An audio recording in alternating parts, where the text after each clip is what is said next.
آج ہم آپ کو سنائیں گے ایک بہت ہی پیاری کہانی، ایک بہت ہی خوبصورت جنگل کے بارے میں۔ یہاں پر تمام جانور ہنسی خوشی رہ رہے تھے۔ کسی بھی جانور کو کوئی خوف نہیں تھا۔ شیر، جو کہ جنگل کا بادشاہ ہوتا ہے، صرف وہی پریشان تھا، کیونکہ شیر کو لگتا تھا کہ وہ اس جنگل کا مالک ہے اور تمام جانور اس کی غلامی کریں گے، اس کا حکم مانیں گے۔ لیکن ایسا ہوا کہ شیر کے ہوتے ہوئے بھی ایک چیتا، جو کہ خود کو بہت طاقتور سمجھتا تھا، وہ کہتا تھا کہ میں شیر سے کم تو نہیں ہوں، مجھے ہی اس جنگل کا بادشاہ ہونا چاہیے۔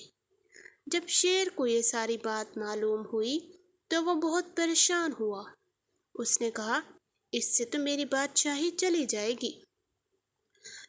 انہی باتوں کے دوران ایک دن شیر اور چیتے کا آمنا سامنا ہوا۔ دونوں نے کہا کہ کیوں نہ ایسا کریں کہ ہم اپنی طاقت کو آزما لیں اور معلوم کریں کہ کون ہم دونوں میں سے اچھا ہے۔ آہستہ آہستہ یہ بات جنگل کے سبھی جانوروں میں پھیل گئی۔ سبھی جانوروں کو معلوم ہوا کہ ایک دن شیر اور چیتے کے درمیان مقابلہ ہونے والا ہے۔ باقی سب جانور بھی اس مقابلے کو لے کر کافی پریشان تھے۔ وہ جاننا چاہتے تھے کہ آخر جنگل کا بادشاہ کون ہوگا۔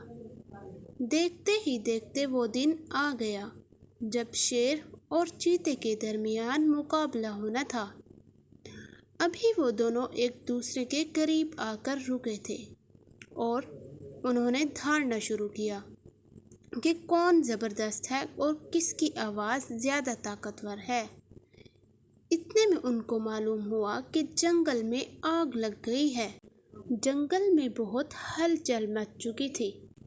سبھی جانور ادھر ادھر دوڑ رہے تھے، سبھی اپنی جان بچانا چاہتے تھے۔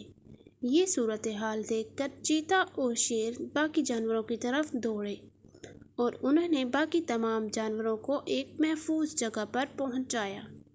انہوں نے دیکھا کہ کوئی بھی ایسا جانور نہ ہو جس کو تکلیف پہنچے۔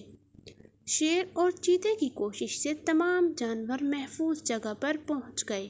سبھی جانوروں کو محفوظ جگہ پر پہنچانے کے بعد شیر اور چیتے کے درمیان جو مقابلہ ہونے والا تھا وہ تو رک ہی گیا۔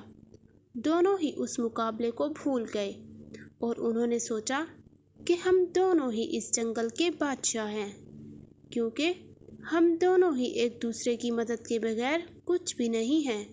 اگر ہم دونوں اسی طرح مل جل کر رہیں گے تو یہ جنگل خوشگوار رہے گا۔